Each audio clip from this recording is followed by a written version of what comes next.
motema etondi sami naposa na yo aba papa molimo nanga ezo ganga koluka yo nana kotika teo kotambola na yo osambo temanga. Bien-aimés, nous voulons remercier le Seigneur encore une fois qui a permis que nous puissions être là, afin qu'ensemble nous puissions partager la parole du Seigneur, la vérité de l'Évangile tel que le Seigneur l'a laissé à son Église. Et nous savons que lui-même il a dit, enseignez-leur à observer, à obéir tout ce que je vous ai prescrit. Donc nous n'avons rien ajouté dans l'Évangile, c'est de présenter aux gens l'enseignement pur tel que le Seigneur Jésus l'a laissé, afin que chacun puisse prendre conscience de sa vie chrétienne, de comprendre si nous sommes en train de servir Dieu selon sa volonté. Nous avons vu des dons spirituels et nous avons mis l'accent sur le parler en langue. On a expliqué en faisant l'étude de 1 Corinthiens chapitre 14, verset par verset, pour que nous comprenions les choses de Dieu, les choses spirituelles. Et nous sommes en train de parler sur l'amour, qui est le fondement de tout. Nous ne pouvons pas servir Dieu sans amour dans notre cœur. C'est impossible, bien-aimés. Parfois, on a cet enthousiasme de servir le Seigneur sans comprendre les principes et les lois qui régissent la vie de ceux qui se sont engagés à servir le Seigneur. Nous ignorons beaucoup de choses de la parole de Dieu.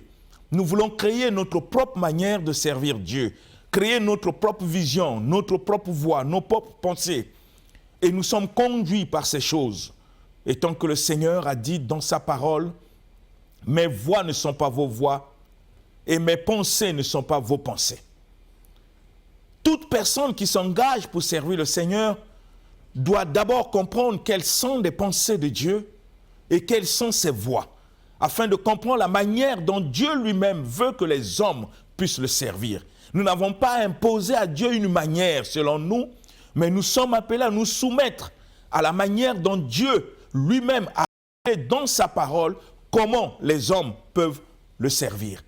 Et je vous ai dit que tout ce qui inspire la parole de Dieu n'est pas seulement une connaissance, bien-aimée, mais c'est une vie que Dieu communique à ceux qui ont cru, à ceux qui se sont engagés à le servir, afin que nous puissions manifester cette vie que la parole nous enseigne par nos comportements, par notre conduite, par notre manière d'être, par notre manière de parler, afin d'impacter le monde, d'impacter nos familles, d'impacter le quartier auquel nous vivons, d'impacter le travail auquel Dieu a voulu qu'on puisse nous embaucher, d'impacter nos amis.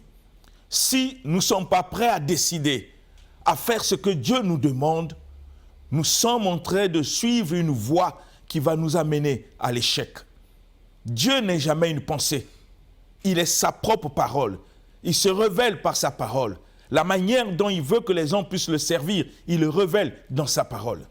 C'est ainsi que nous sommes en train de développer l'amour dans l'exercice des dons spirituels, dans l'exercice des services, dans l'exercice de comment nous pouvons le servir, bien-aimés. Et que le Seigneur puisse être glorifié dans ce que nous faisons. Oui, bien-aimés, nous devons comprendre ces choses parce que si nous ne comprenons pas la pensée de Dieu, nous risquons de servir Dieu selon nous. Quand vous lisez le livre de Romains chapitre 10, vous comprenez ce que Dieu dit. Il dit le témoignage qu'il rend, et c'est l'apôtre Paul qui parle de la part du Seigneur à ses frères juifs, c'est qu'ils ont du zèle pour le Seigneur. Oui, avoir le zèle pour Dieu, c'est une bonne chose. Mais la Bible dit que ce zèle n'est pas basé sur la connaissance. Ne connaissant pas la justice de Dieu, ils ont établi leur propre justice, leur propre manière de servir le Seigneur, leur propre manière de croire. Bien-aimés, essayez un peu de penser. Oui, afin que nous puissions agir comme le Seigneur le veut. Et nous étions en train de parler de l'amour qui est une condition sine qua non auquel toute personne qui s'engage à servir Dieu doit avoir le comportement d'amour, la conduite d'amour. Parce que sans amour, il est impossible Vraiment impossible de servir le Seigneur sans amour. Et parfois, nous les chrétiens, nous ignorons ces choses. Nous voulons servir Dieu dans l'enthousiasme sans comprendre les principes qui régissent la vie de ceux qui sont appelés à servir le Seigneur. Et l'amour est tout.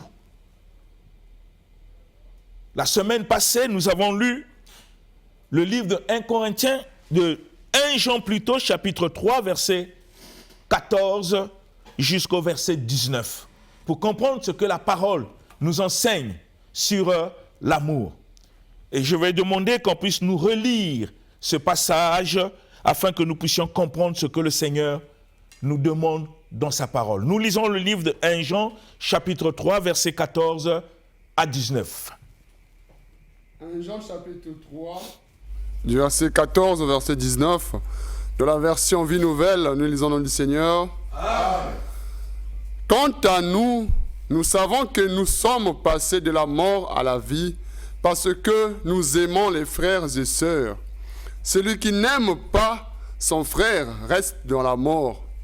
Tout homme qui déteste son frère est un meurtrier. Et vous savez qu'aucun meurtrier n'a la vie éternelle en lui. Voici comment nous avons connu l'amour. Christ a donné sa vie pour nous. Nous aussi, nous devons donner notre vie pour les frères et sœurs. Si quelqu'un qui possède les biens de ce monde voit son frère dans le besoin et lui ferme son cœur, comment l'amour de Dieu peut-il demeurer en lui? Petits enfants, n'aimons pas en parole et avec la langue, mais en acte et avec vérité. Par là, nous saurons que nous sommes de la vérité et nous rassurerons notre cœur devant lui. Amen. Amen. Bien-aimés, nous comprenons la parole. Nous ne pouvons pas sortir au-delà de ce que la Bible, de ce que la parole de Dieu nous enseigne. C'est vrai que Dieu peut nous donner des révélations, peut nous donner des rémas, ça c'est des choses particulières. Mais ici, c'est une conduite générale pour tous les chrétiens, tous ceux qui s'engagent à travers le monde entier. La manière dont Dieu veut que nous puissions être, la manière dont Dieu veut que nous puissions le servir. Et la parole nous dit d'une manière claire que nous savons que nous sommes passés de la mort à la vie. La mort à la vie. Il y a un changement. Comment nous pouvons le savoir? La Bible nous montre d'une manière claire que si nous aimons les frères, quand nous aimons les frères, la Bible dit que nous sommes passés de la mort à la vie. Et quand on parle de la mort ici, je ne veux pas que vous puissiez seulement voir la mort physique. C'est-à-dire que tout comportement charnel qui ne glorifie pas le Seigneur fait partie de ce que la parole appelle la mort. La haine, la médisance, la sorcellerie, la magie, l'hypocrisie. Ce sont des choses que la Bible qualifie de la mort, bien-aimés. Donc, il faut que je sente, en tant que chrétien dans ma vie, que je me suis débarrassé d'un certain nombre de choses. J'ai refusé de vivre selon la chair pour vivre selon Dieu, pour que je puisse avoir cette bonne conscience que je suis passé de la mort à la vie, comme la parole enseigne. Ce n'est pas l'imagination, bien-aimé. Souvent parce que les gens pensent que la foi, c'est une pensée. La foi n'est jamais une pensée. Dieu nous donnera le temps qu'on va revenir sur la foi pour que nous comprenions que la foi, ce n'est pas une pensée. La foi, c'est une vie qui est basée simplement par la parole. Ce n'est pas une pensée. Donc nous devons avoir une bonne conscience de qui nous sommes. Est-ce que nous sommes passés de la mort à la vie? Et le Seigneur dit, ce qui démontre dans notre vie que nous sommes passés de la mort à la vie, c'est quand l'amour pour les frères, pour notre prochain, est dans notre cœur. C'est une assurance. Mais si je sens que dans mon cœur, je n'ai pas l'amour, comment je peux dire que je suis passé des ténèbres à la lumière? Comment je peux dire aux gens que je suis passé de la mort à la vie? Ce n'est pas possible. Le chrétien doit être conscient de qui il est dans le Seigneur. On n'imagine pas ce que nous sommes dans le Seigneur, parce que c'est une vie. Si moi je suis voleur, même si je fais semblant de ne pas l'être devant les gens, au fond de moi, je sais que je suis voleur. Mais si j'abandonne le vol et que ma vie a changé. Même ceux qui m'ont connu voleur, même s'ils pensent que je suis voleur, mon cœur me rassure que je ne suis plus voleur. Parce qu'il y a eu une transformation, un changement, une conversion. Je suis conscient du changement qui s'opère au fond de mon cœur. Donc si j'ai l'amour pour mes frères, pour mes sœurs, pour ma famille, pour mes collègues du boulot, je n'ai pas besoin de l'imaginer parce que c'est une vie. Ça se trouve au fond de mon cœur. Je n'ai pas besoin de penser parce que la foi n'est pas une pensée, c'est une vie. La foi, c'est une vie, bien-aimé. La Bible dit que la foi vient de ce qu'on entend. Ce qu'on entend vient de la parole de Dieu, de la parole de Christ. Si ce que j'entends, je n'arrive pas à obéir, je n'arrive pas à mettre cela en pratique, posez-nous la question. Notre foi est basée sur quoi? Donc vous comprenez avec moi que nous ne pouvons pas faire semblant pour dire aux gens que nous sommes des chrétiens, que nous sommes des enfants de Dieu. Il faut que nous réalisons qu'est-ce qui nous rassure que nous sommes des enfants de Dieu. En regardant notre vie, si nous n'avons pas l'amour, comment on peut confesser ce qu'on n'est pas? Et le Seigneur continue pour dire, quiconque est son frère, c'est un meurtrier. Quiconque est son frère. Quiconque, vous voyez le mot quiconque, que tu sois Pierre, que tu sois Paul, que tu sois sœur, que tu sois frère, si tu t'engages à servir le Seigneur et que dans ton cœur tu as de la haine contre des personnes, le Seigneur te traite de meurtrier. Devant Dieu, Dieu ne voit pas un chrétien, il voit un meurtrier. Pourquoi? Simplement parce qu'au fond de ton cœur, bien-aimé, tu traînes et tu gardes la haine contre des personnes, quel que soit le mal qu'ils t'ont fait. Mais Dieu nous dit dans sa parole, si nous avons de la haine, ce n'est pas un pasteur qui parle, ce n'est pas un apôtre, ce n'est pas un prophète, ce n'est pas un évangéliste ou un docteur, mais c'est ce qui est écrit. Pourquoi Dieu a inspiré la parole? Pourquoi Dieu a voulu que sa parole puisse être écrite? C'est pour nous enseigner, c'est pour nous corriger, c'est pour nous convaincre. Et c'est pour nous instruire. Quand on nous instruit, c'est afin que nous puissions mettre en pratique, c'est-à-dire vivre et faire exactement ce que le Seigneur attend de nous par sa parole. Mais si mon cœur est rempli de la haine, comment je peux servir Dieu?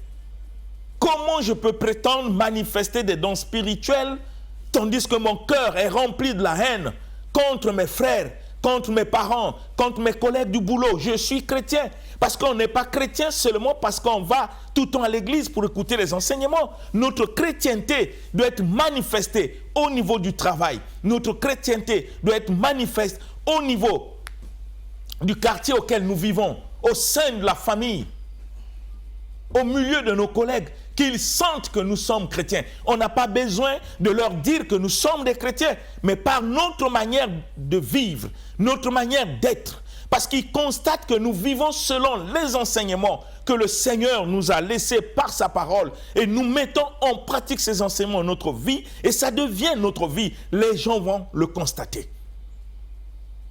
Mais nous ne pouvons pas dire aux gens que nous sommes des chrétiens, que nous servons le Seigneur et que Jésus est notre Seigneur, parce que s'il est notre Seigneur, ça veut dire que nous devons nous soumettre à tout ce qu'il attend de nous, dans tout ce qu'il nous demande. Ça veut dire qu'il est celui qui conduit notre vie. Et Dieu conduit que notre vie par sa parole. L'engagement d'obéir et de ne pas obéir ne vient pas de Dieu, ça vient de moi. La décision de renoncer aux choses mondaines, à la vie mondaine, à la vie charnelle, ne vient pas de Dieu, ne vient de moi. Dieu ne nous impose pas de lui obéir, mais il veut que l'obéissance soit l'engagement d'un cœur pur, d'un cœur sincère et d'un amour très sincère, parce que nous avons compris que la vie que nous menons dans la chair n'est pas une vie, mais ce que Dieu nous révèle dans sa parole, c'est la vie qu'il avait préparée d'avance pour nous. Bien-aimés, nous devons en penser, parce qu'aujourd'hui, vous constatez que l'Église n'a pas d'impact. Les chrétiens n'ont pas d'impact. Parce que nous cherchons à apparaître devant les gens. Nous cherchons à montrer que nous sommes quelque chose, tandis qu'au fond de notre cœur, nous n'avons pas l'amour sincère tel que le Seigneur nous enseigne dans sa parole. Je vous ai dit au cours de cette émission, pour que je devienne chrétien, pour que toi tu deviennes chrétien, c'est l'amour. Tout commence par l'amour. Et nous avons lu la parole de Dieu, que le salut même est l'œuvre parfaite de l'amour de Dieu. C'est ainsi que la Bible nous enseigne que Dieu a tant aimé. Vous voyez comment ça commence? Dieu a tant aimé, il a donné son Fils unique. Il a tant aimé. S'il n'avait pas aimé, il ne devait pas donner. Donc tout commence par l'amour. Et c'est cet amour auquel Dieu nous recommande pour que nous puissions le manifester, afin que le monde puisse voir Christ en nous se manifester par notre comportement. Mais nous ne pouvons pas prétendre être des chrétiens, prétendre être des enfants de Dieu, si nous ne manifestons pas la vie de Dieu en nous, bien-aimés. C'est comme les animaux. Vous avez la famille des lions. Ils mettent au monde des lionceaux. Ils sont petits. Quand ils grandissent, ils manifestent les mêmes caractéristiques, les mêmes comportements. Vous trouvez aussi chez les chiens, chez les singes, chez les chiens, chez les chats. Mais chez les chrétiens, comment nous nous comportons si Dieu est notre Père? Comment nous nous comportons si le Seigneur Jésus est notre Seigneur? Est-ce que notre comportement correspond à la vie que le Seigneur attend de nous? Mais pour avoir cette vie, le Seigneur ne nous demande pas de l'argent. Il nous demande simplement de laisser l'amour se manifester dans toute sa plénitude dans notre cœur. Parce que le problème, c'est le cœur. C'est ainsi que vous verrez que dans cette émission Parole de vie, notre grand thème, c'est le cœur de l'homme. Et c'est ça ce qui fait la vie. C'est ça ce qui détermine notre vie, notre avenir. C'est le cœur. Dieu traite avec le cœur. Bien-aimé, le Seigneur est clair dans sa parole que celui qui a de la haine contre ses frères,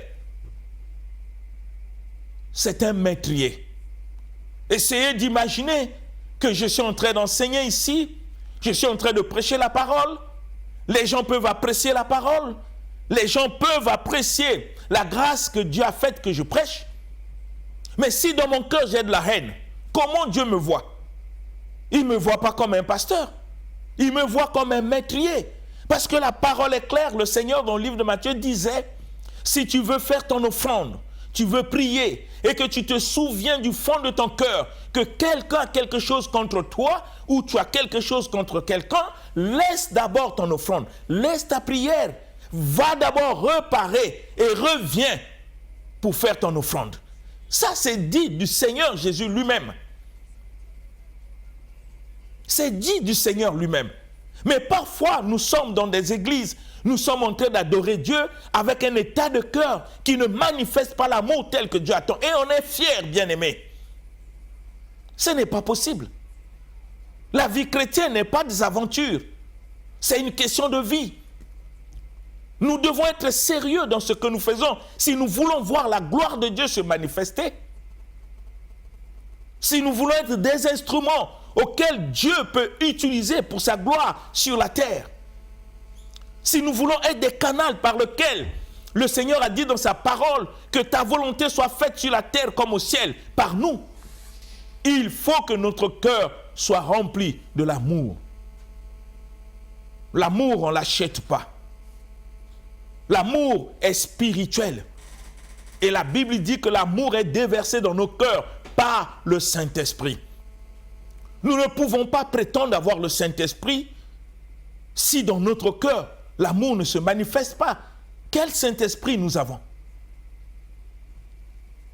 Tant que, bien-aimés, la haine demeure dans notre cœur, tant qu'il y a des gens que nous ne portons pas dans notre cœur, que ce soit les collègues du travail, que ce soit nos chefs, que ce soit au sein de la famille, nos parents, nos collègues du quartier et à l'église, tant que notre cœur ne manifeste pas l'amour tel que Dieu attend, pas l'amour tel que nous le définissions, mais l'amour tel que Dieu lui-même l'a défini dans la parole, devant le Seigneur, malgré nos louanges, malgré tout ce que nous pouvons faire, Dieu nous considère toujours comme des meurtriers. Parce que Dieu ne peut pas nier sa parole. Afin que chacun prenne conscience qui nous sommes devant le Seigneur. Nous ne pouvons pas faire semblant de ce que nous ne sommes pas. Parce que tout se passe au fond de notre cœur. Ce que tu es est caché au fond de ton cœur. L'apparence que tu manifestes extérieurement, le semblant que tu manifestes extérieurement devant Dieu, il te traite comme un hypocrite. Réfléchissons, bien-aimés. Et le Seigneur continue à nous dire que bien qu'il nous traite comme un meurtrier, et le Seigneur dit, vous savez qu'aucun meurtrier ne possède en lui la vie éternelle. Dieu ne peut mentir. Je ne peux pas prétendre avoir la vie éternelle, bien-aimé, quand je sais qu'au fond de mon cœur, il y a des gens que je ne veux pas voir, que je ne peux pas porter, quel que soit leur manquement, quel que soit leur défaut, quel que soit ce qu'ils sont. Nous ne sommes pas appelés à changer les gens ou à vouloir que les gens puissent être ce que nous pensons. Non, bien-aimé, Dieu seul a le pouvoir de changer les gens. Nous devons les aimer tels qu'ils sont parce que le Seigneur nous enseigne dans la parole. C'est ça l'engagement. Quand je m'engage à servir le Seigneur, il faut qu'au fond de mon cœur, je puisse être aussi prêt à accepter les exigences du chemin que j'ai choisi pour suivre le Seigneur. Il faut que je sois disposé et disponible au fond de mon cœur à mettre en pratique ce que le Seigneur m'enseigne. Il faut que je sois déterminé. Je ne peux pas m'engager à suivre le Seigneur dans l'enthousiasme et dans l'aveuglement. Il faut que je sache pourquoi je m'engage à suivre le Seigneur. Est-ce que mon cœur est prêt à obéir? Est-ce que mon cœur est prêt à marcher comme Dieu le veut? Vous comprenez, bien-aimés? C'est un problème du cœur. Un problème du cœur. Parce que Dieu dit, ne savez-vous pas qu'un meurtrier, il n'a pas la vie éternelle en lui. Même si j'explique aux gens, aux chrétiens que moi je suis chrétien, je vais à l'église et que dans mon cœur il n'y a pas l'amour sincère, s'il n'y en a pas, je ne peux pas prétendre dire aux gens que j'ai la vie éternelle. Je l'ai eu comment? Je veux contredire Dieu? Dieu dit dans la parole qu'un meurtrier, pour Dieu, un meurtrier n'est pas seulement celui qui prend une arme qui tue, ce n'est pas seulement un sorcier qui tue, même celui qui a de la haine dans son cœur, c'est un meurtrier. Et Dieu dit d'une manière claire dans sa parole que les meurtriers n'ont pas en eux la vie éternelle. Comment je peux dire aux gens que j'ai la vie éternelle si je sais qu'au fond de moi, il y a des personnes que je ne peux même pas faire parler, même au sein de la famille, dans le quartier, parce qu'ils m'ont fait du mal. J'oublie que le Seigneur exige à tous ceux qui se sont engagés pour le servir d'aimer les ennemis.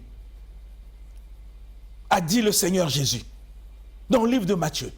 Aimez vos ennemis. Faites du bien à ceux qui vous maltraitent. Bénissez ceux qui vous maudissent.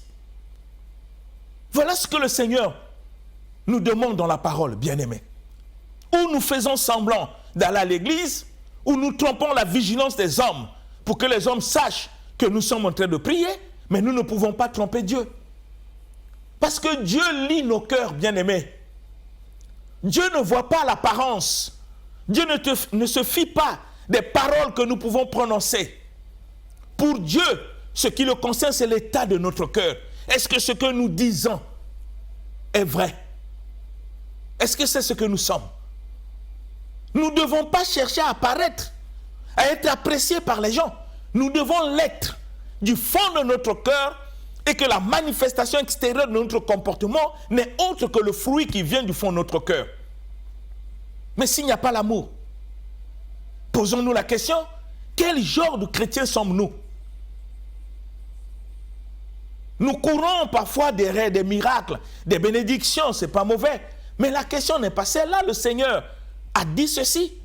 À quoi servira un homme de gagner le monde entier, d'avoir tous les biens qu'il cherche, si au dernier jour, il perd son âme? Ça sert à quoi? Et le Seigneur lui-même, dans la parole, nous dit la vérité, que tu peux chercher les dons spirituels, tu peux chercher le don de foi, des miracles, comme les gens en cherchent souvent, parfois pour être vus et non pour que le Seigneur soit glorifié. C'est une bonne chose, faites ça. Mais Dieu dit, si vous n'avez pas l'amour dans votre cœur, tout ce que vous possédez, ça sert à quoi? C'est la question que Dieu nous pose, bien-aimés. C'est afin que chacun de nous, comme le salut individuel, bien-aimé, prend conscience de ta propre vie spirituelle. Essaie de te mirer à la lumière de la parole pour voir si tu es ce que Dieu attend de toi. N'est-ce pas Jésus que tu réclames être ton Seigneur, qui te demande dans sa parole, qui me demande, moi qui prêche dans sa parole, qui nous demande, nous qui sommes des chrétiens, nous qui se réclament d'être de Dieu. N'est-ce pas le Seigneur Jésus lui-même nous demande, ne vous bornez pas à écouter la parole. Ce que vous avez écouté, mettez en pratique. Est-ce que nous sommes en train de mettre en pratique ce que le Seigneur nous enseigne? Si je suis incapable de mettre en pratique ce que Dieu m'enseigne, pourquoi je dois me réclamer chaque fois que je suis chrétien? Pourquoi? C'est quelle aventure? Vous pensez qu'en disant comme ça plaît à Dieu? Dieu n'est pas dans les plaisanteries ou dans l'amusement. Vous savez que pour que le salut arrive, c'est le sacrifice de sa vie sur la croix. Vous pensez que Dieu sacrifie sa vie sur la croix pour le salut de l'humanité, pour s'amuser avec les gens? Pour blaguer? Vous comprenez avec moi, bien-aimés, que le chrétien devait être la personne la plus sérieuse dans son comportement, dans sa conduite. La personne la plus consciente par rapport à son engagement. Le chrétien ne devait pas être un aventurier. C'est quelqu'un qui devait faire des efforts jour après jour d'être ce que Dieu attend de lui. Comme ça, quand il dit aux gens que je suis chrétien, il sait de quoi il parle. Il le sait du fond de son cœur. C'est un engagement personnel, bien-aimé. La décision de l'être vient du fond de ton cœur. Dieu ne t'exige rien, mais il veut que si tu veux t'engager, sois sérieux. Engage-toi avec ton cœur. Pas pour venir faire des aventures, mais pour devenir ce qu'il attend de nous. Parfois, ce n'est pas ce que nous faisons. Et c'est très malheureux. Vous comprenez pourquoi le monde ne peut pas croire? Parce que nous, qui réclamons être chrétiens, nous sommes encore nous-mêmes des obstacles face à l'évangile. Pour empêcher ceux qui ne croient pas de croire au Seigneur par notre conduite, par notre manière, qui ne reflète même pas le 1/5 de ce que le Seigneur attend de nous. Est-ce qu'on peut être fier? Quand nous n'arrivons pas à nous aimer les uns les autres, même au sein d'une église. Au sein d'une église, bien-aimés, au sein d'une église, nous trouvons des divisions au sein de ceux qui se réclament du Seigneur, de ceux qui ont pris l'engagement de servir le Seigneur, ceux qui quittent leur maison pour venir à l'église afin d'écouter la parole et rendre culte au Seigneur. Au sein de l'église, nous trouvons des divisions. Nous trouvons de la haine, de la médisance. Nous ne nous portons pas les uns les autres au sein de l'église. Non seulement au niveau de fidèles, au niveau des diacres, au niveau des anciens et au niveau des serviteurs de Dieu que nous sommes. Mais nous nous réclamons d'être de Christ, bien-aimés. Non, nous devons cesser de faire ces aventures. Ne foulons pas aux pieds par notre attitude, par notre comportement, l'œuvre de la croix, ce que le Seigneur accomplit pour qu'il y ait changement, pour qu'il y ait une vie nouvelle en nous. Ne faisons pas cela. Ne partons pas à l'église pour faire injurier le nom de Dieu par notre attitude, par notre comportement. Ne soyons pas ces instruments. Soyons déterminés, bien-aimés, pour que chaque chrétien puisse comprendre pourquoi il va à l'église. Si tu ne sais même pas toi-même pourquoi tu vas à l'église, à partir de ce moment, tu vas chercher quoi exactement? Quelles sont les motivations qui t'amènent à l'église? Tu vas à l'église pourquoi? Pour voir des miracles? Pour chercher la guérison? Est-ce que c'est pour cela que Christ est mort sur la croix? Non. Christ est mort sur la croix pour le péché. Le péché fait partie des œuvres de la chair. Et le péché nous a conduits pendant des années. Et Christ est venu détruire cela afin que nous puissions plus vivre sous l'esclavage du péché. Pour que la vie que le Seigneur nous avait acquise dès le commencement puisse être manifeste à partir de l'œuvre que le Seigneur accomplit sur la croix.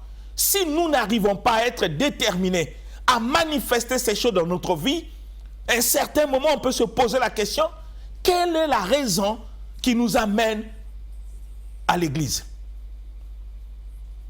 Si notre cœur n'est pas prêt, et qu'en venant à l'église, au lieu de devenir meilleur, nous devenons pire. Nous n'arrivons pas à nous aimer, mais nous sommes là en train d'adorer le Seigneur. Et ceux qui adorent le Seigneur, ils l'adorent avec quel état de cœur? Si nous qui devons être le sel de la terre, la lumière du monde, ce n'est pas une confession, bien-aimé, c'est une vie. Il faut que notre vie commence d'abord à impacter nos propres familles, les gens, les amis qui nous connaissent. Nous n'avons pas besoin de leur dire que nous sommes chrétiens, mais ils vont constater le changement qui s'opère dans notre vie par l'obéissance à la parole du Seigneur. Mais parfois, ce n'est pas ce que nous sommes. Comme je l'ai dit, bien-aimé, si au sein d'une église, et que je fais partie de ceux qui divisent, de ceux qui critiquent les autres, de ceux qui poussent les autres à pécher, de ceux qui forcent les autres à faire des choses contraires à la volonté de Dieu, est-ce que je peux être fier quand je me mets à genoux pour dire, Seigneur, tu es ma vie? Comment il peut être ma vie si j'ai une autre manière de vivre qui n'est pas conforme à sa parole? Quelle aventure je fais? Vous pensez que Dieu peut se plaire à cela? Lui qui a payé sa vie sur la croix. Et que moi qui ai pris l'engagement de le servir, c'est de cette manière que je me comporte. Vous pensez que ça va faire la fierté dans le cœur du Seigneur? Nous devons, bien-aimés, par l'amour, avoir cette crainte pour le Seigneur. Il y a des choses qu'on ne peut plus faire par amour pour le Seigneur. Pour que nous soyons entre ses mains des vrais instruments utiles. Ne suivons pas les mouvements des autres.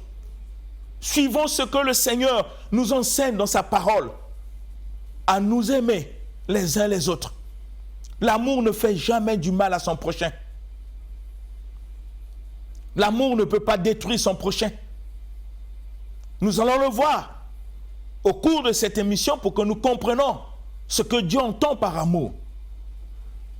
Donc celui qui a de la haine n'a pas la vie éternelle en lui, même si tu peux être persuadé que tu as des responsabilités au niveau de l'Église. S'il y a des gens que tu ne portes pas pour Dieu, tu n'as pas la vie éternelle.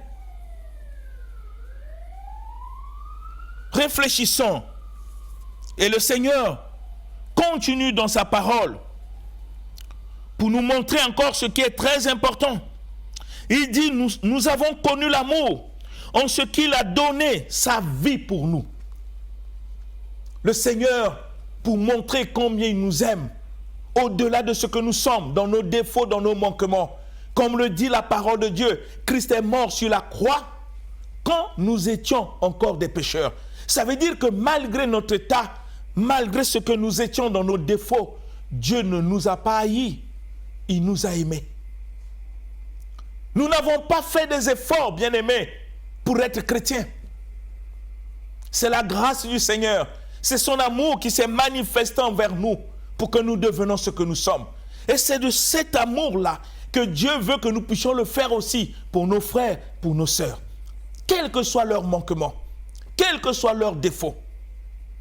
C'est là où nous avons lu au cours de cette émission que le Seigneur nous dit « Aimez-vous les uns les autres comme moi, je vous ai aimé. » Si je ne comprends pas comment Jésus m'a aimé quand j'étais encore pécheur. Il a sacrifié sa vie pour moi quand j'étais encore pécheur. Donc je dois le faire pour les autres. Je ne dois pas haïr les autres à cause de leurs défauts. Non. Je dois les porter dans la prière en croyant que le Dieu que je prie est capable de le changer parce qu'il m'a changé. Nous ne pouvons pas vivre dans un milieu où tout le monde doit être ce que nous pensons. Non. Nous devons nous aimer les uns les autres. Aime ton frère, aime ta soeur tel qu'il est. Mais si au sein de l'Église, que nous nous réclamons l'Église du Seigneur, que nous avons des groupes de division au milieu de nous, nous faisons semblant, nous saluons les frères et les sœurs parfois par hypocrisie, parce que nous ne les portons pas, et qu'au niveau même du travail, il y a les collègues du travail que nous ne portons pas dans notre cœur. Nous faisons semblant de les parler, de les saluer devant les gens, mais au fond de notre cœur, nous ne les aimons pas. Comment nous pouvons prétendre être chrétiens? Comment nous pouvons prétendre être de Dieu quand Jésus lui-même lui dit dans sa parole, « Pourquoi m'appelez-vous Seigneur, Seigneur, et ne faites-vous pas ce que moi je dis? Pourquoi m'appelez-vous Seigneur ?» Quand vous lisez le livre de Luc 6, verset 46, vous allez voir cela. Jésus lui-même, ce n'est pas un pasteur qui parle. Il est comme indigné pour constater des gens qu'il appelle Seigneur, Seigneur, mais qui n'arrivent pas à faire ce que lui demande. Qu'est-ce qu'il nous demande? De nous aimer. Et nous avons vu dans la parole que Dieu nous explique que l'amour est l'accomplissement parfait de la loi de Dieu. Ça veut dire que celui qui n'a pas l'amour n'a pas accompli la loi du Seigneur. Je veux que nous puissions réfléchir tous. Quel est l'état de notre cœur quand nous prions? Quel est l'état de notre cœur quand nous adorons? Quel est l'état de notre cœur quand nous servons le Seigneur au sein de l'Église? Quel est l'état de notre cœur vis-à-vis de nos familles? Quel est l'état de notre cœur vis-à-vis de nos collègues du travail? Est-ce que nous les portons? Quel est l'état de notre cœur dans le quartier où nous vivons? Quand nous regardons notre cœur, sommes-nous fiers de dire aux gens que nous sommes des chrétiens? Parce que le chrétien n'est pas défini seulement le fait qu'il va à l'église. Le chrétien est défini par sa conduite qui manifeste la parole du Seigneur. C'est ça ce qui définit le chrétien. Ce que Dieu nous demande, c'est ce qui fait de nous chrétiens. On n'est pas chrétien par des confessions où on dit « Seigneur, je te reçois dans mon cœur ». Non, ce n'est pas ça qui fait de nous chrétiens. C'est quand la parole de Dieu devient notre vie, nous sommes des chrétiens. Et j'aimerais que nous puissions réfléchir à cela. L'amour, nous allons insister parce que c'est la base de tout. Insister sur ça. Je veux que tu réfléchisses, regarde le fond de ton cœur. Est-ce que tu as l'amour tel que Dieu le veut? Est-ce que tu en as dans ton cœur? Au moment où tu adores, au moment où tu pries, je veux que tu puisses penser que le Saint-Esprit continue à parler du fond de ton cœur, toi qui me suis, pour que tu réalises et que tu comprennes ce que Dieu attend de toi. C'est au nom du Seigneur Jésus-Christ que j'ai ainsi demandé. Amen. Amen. L'émission Parole de vie avec le pasteur Lévi Nikwe, chaque mardi à partir de 17h10 sur DRTV International. Papa, motema etondi sami naposa na yo